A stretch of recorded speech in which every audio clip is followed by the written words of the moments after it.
Yesterday, we received our late Christmas gift from Ross Atkins and the rest of the Jays front office with the return of everyone's favorite Kevin Kiermaier, who signed a one-year $10.5 million deal to remain with the club, giving us some clues on what the Jays may look for next. Of course, the biggest question that arises from this is, does this end the pursuit of Cody Bellinger? Well, maybe.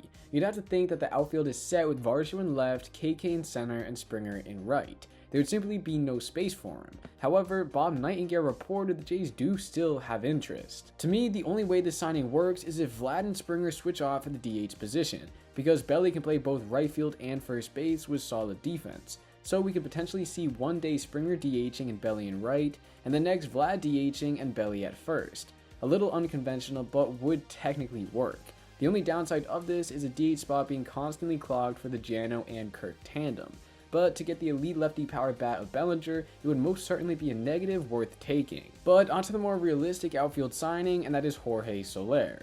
To me, he's the most feasible, effective, and shouldn't cost the bank. He would assume the role of DH and bring the Jays another power bat that could back up Vlad and be a main run contributor in the offense. He is also capable of playing in the outfield. This is what sets him apart from the other DH options in JD Martinez, Justin Turner, and Rhys Hoskins, because when we face a lefty, Kevin Kiermaier will not play. It's what we saw every game last year with the outfield configuration of Merrifield in left, Varsho in center, and Springer in right. With Soler, he would slide into left field, move Varsho to center, and that leaves a DH spot open for a player like Danny Jansen who mashes lefties. Or if Santiago Espinal is at second base, Davis Schneider is a great option here because while he did fall off a cliff towards the end of 2023, he still mashed lefties till the final day of the season and should be without a question in the lineup whenever the Jays face a southpaw. With Soler as a DH/4th outfielder, it would be a great luxury for the Jays to have.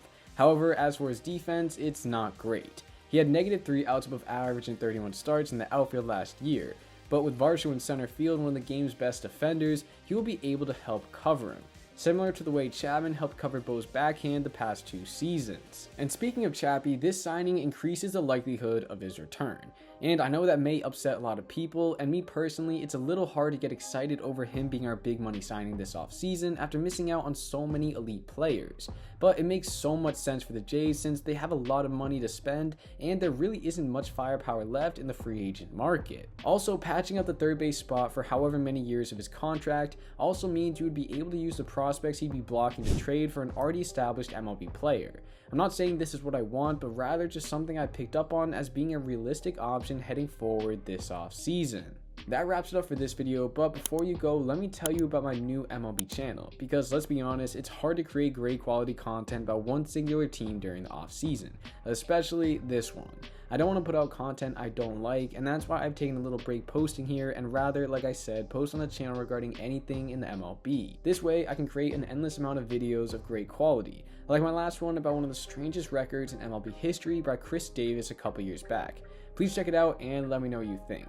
Alright, that's my spiel. Enjoy the rest of 2023, and I will see you in the next one.